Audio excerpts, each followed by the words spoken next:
Hello everybody.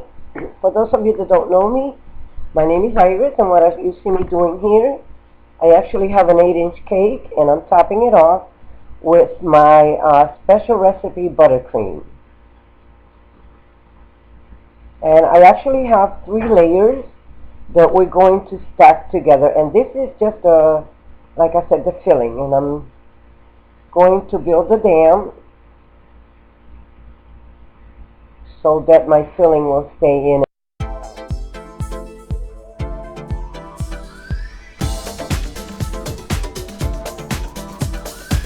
What you see me doing here right now, I actually have this wonderful pineapple preserve that I actually did myself. I will show you on a separate video on how to make it.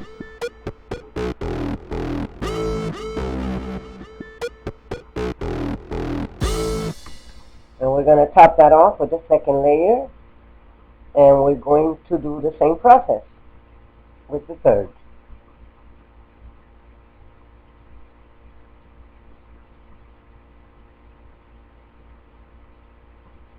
And you just want to spread it out as best you can.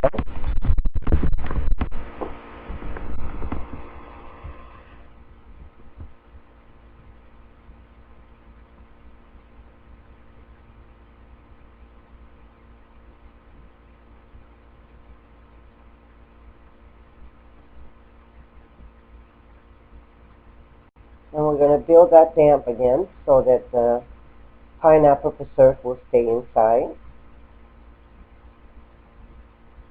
And we'll begin to add our second layer. This is actually pretty tasteful, very delicious. And last is our third layer. And I'm just smoothing the edges. And this is going to be what they call our crumb coat. After we complete this crumb coat, we're going to put it in the refrigerator for about 20 to 30 minutes. And what I just added was a special syrup to give it a little bit more flavor, but also to keep the cake moist.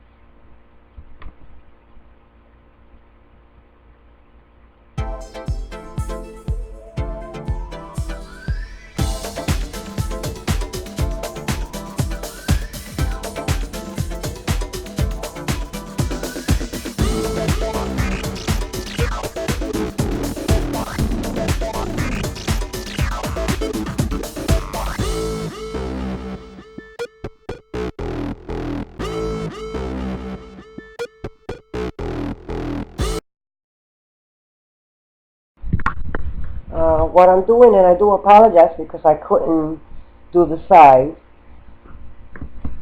I was actually putting on the side cream, and right now it's been in the refrigerator for about 25 minutes, and I'm just trying to even out as much as I can before I give it the second coat of buttercream, and that will be the final one.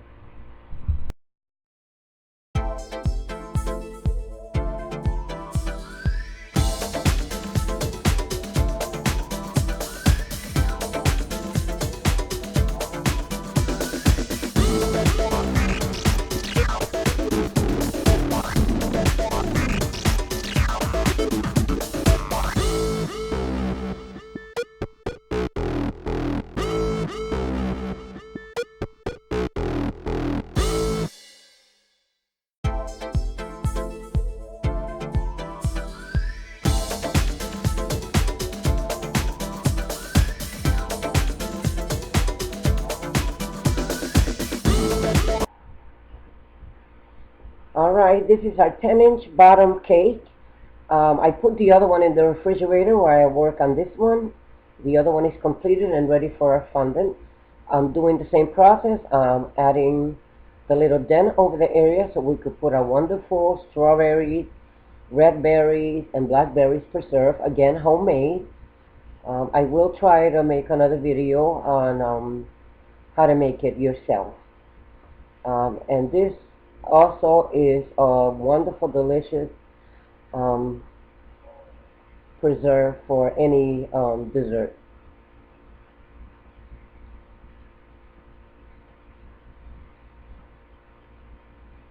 And we're going to do the second layer, or in this situation it's the top layer, and you want to cover all those gaps because we're going to start to give this one the crumb cake. I'm sorry, the crumb coat. And again, we're going to let it sit in the refrigerator for another 25 minutes.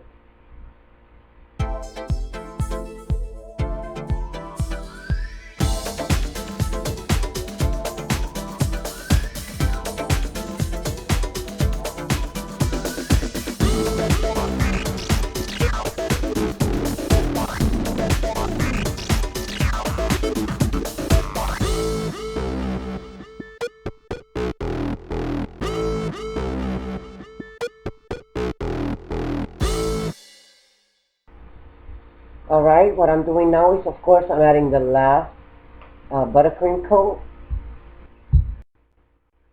And we're going to do the same process. This one we want to even it out as much as we can.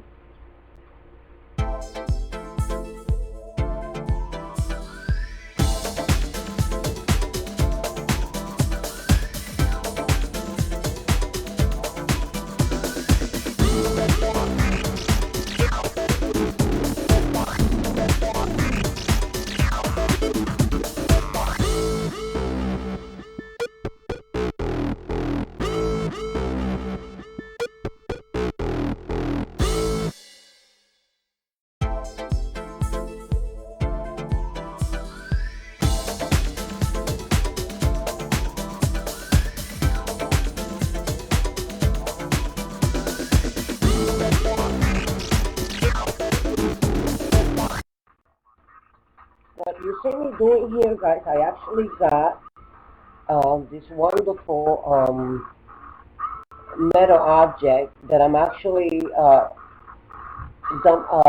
putting it in warm water. That's why you see my fingers the way they are. I do apologize. I do, however, can assure you that I've washed my hands over 5 times. You do want to make sure that you have very, very clean hands when you're doing this process. And here we go.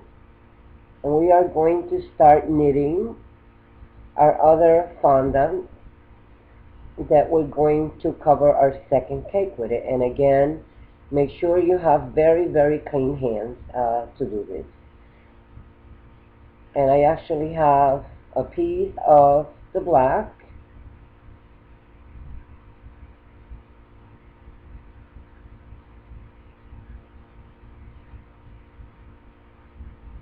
and I'm going to add that,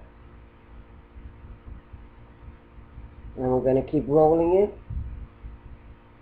until we get a nice marble effect. And this one I want a little darker. This one is actually not for my second cake. This is for the small 8-inch cake.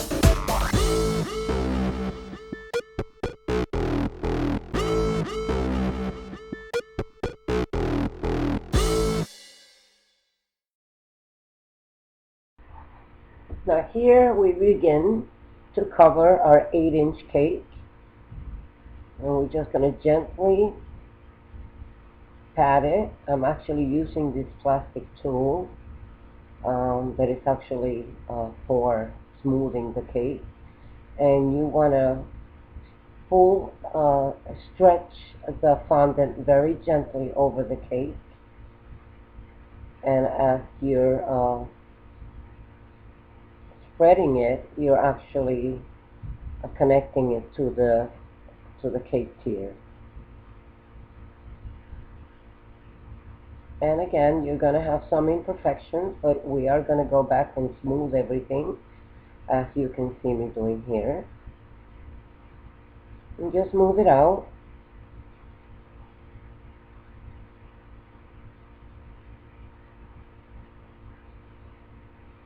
And we're going to cut the excess fondant that we're not going to need. And we're going to continue to work our hand. And we are going to actually use the tools, these plastic tools, to give us a nice top edge.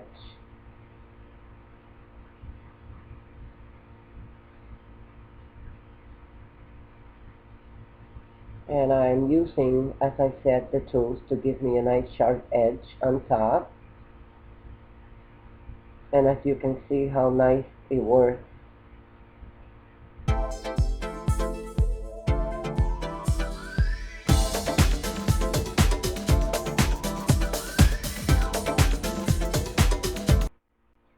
Alright guys, what you see here, I'm actually, I put a little bit of vegetable oil in my hand, and we're going to work on the second fondant for the second cake. This one in particular is 10-inch cake, so I really have to spread it again. I'm using the reels on the roll to help me keep a nice thickness on the fondant. I don't want it very dark, as you can see. I want this one to show more of the marble effect.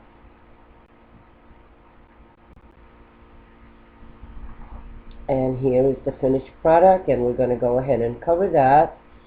And we are going to do the same process as the other one.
Okay, so I actually added a fondant cover over the board, and I also added the bling.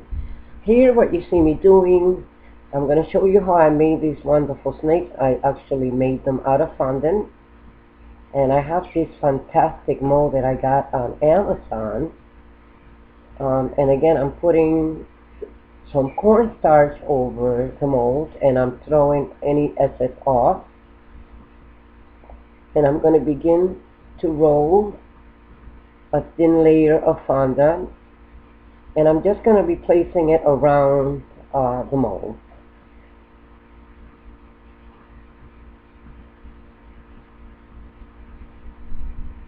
And again, just push it in there.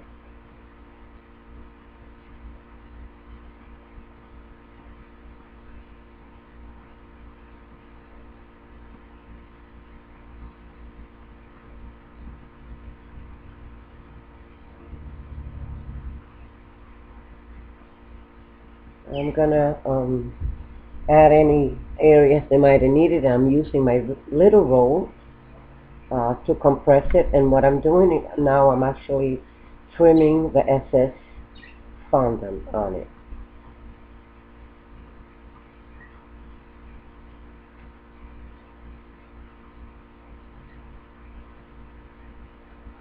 And it's a process. It takes a little while, but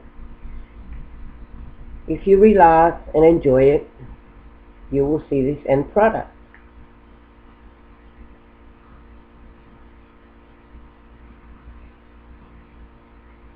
So again, I'm using vegetable oil to go over the top because I'm going to need it so it can stick on the cake.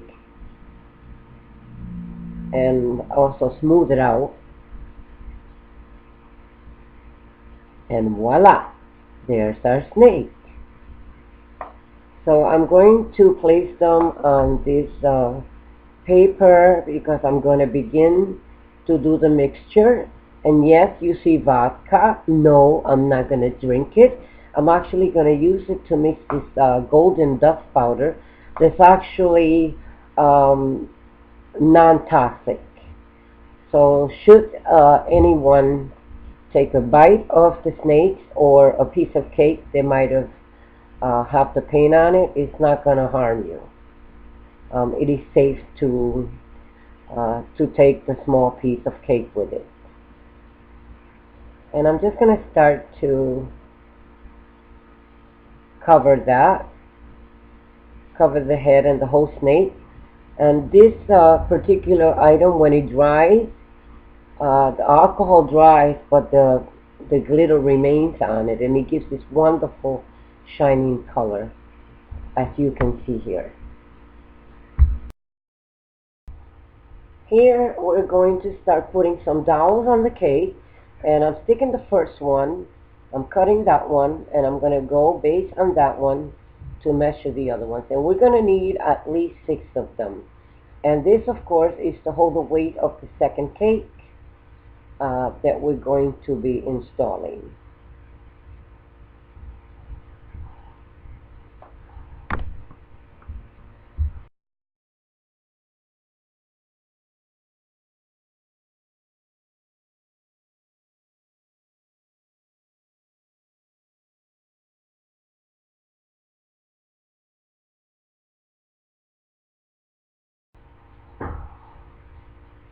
Here, as you can see, I am placing the top layer. I actually took some buttercream and I placed it underneath, and that, of course, is to prevent the cake from sliding while I attach it. I also made some, I wanted them to resemble rocks, but it looks more purple than stone, but nevertheless, it's still a beautiful cake. And this long rock, we're going to be placing it over the middle of both layers. And now I'm going to begin installing our snakes. And I'm just going to randomly do them, and I'll be back.